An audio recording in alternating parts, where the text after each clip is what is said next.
I remember the night the arguments began. The fields were dry, the cattle were weak, and there was no food.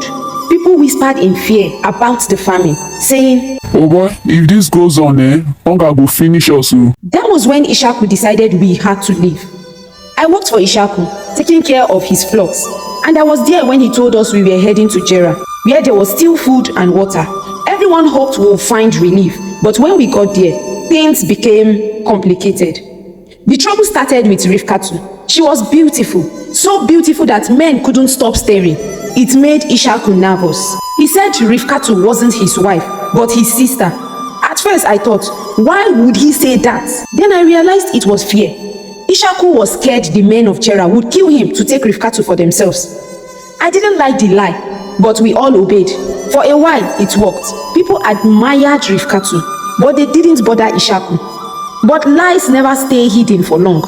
One day, King Abimelech, the king of Jera, looked out of his window and saw Ishaku and Rifkatu laughing together, acting like a husband and wife, not a brother and sister. King Abimelech was furious. He called Ishaku to his court and said, "What have you done to us? You could have brought guilt on my whole people. Why did you lie?" Ishaku admitted he was scared, but King Abimelech didn't punish him. Instead, the king ordered everyone not to harm Ishaku and Rifkatu. After that, things changed. Ishaku planted crops and they grew, more than anyone thought possible in a land so dry. His flocks and herds grew too. Until he became so wealthy, the people of Jera grew jealous. They started filling up the wells Ishaku's servant had dug. I watched as Ishaku tried to keep the peace. He moved his camp every time there was a fight over water.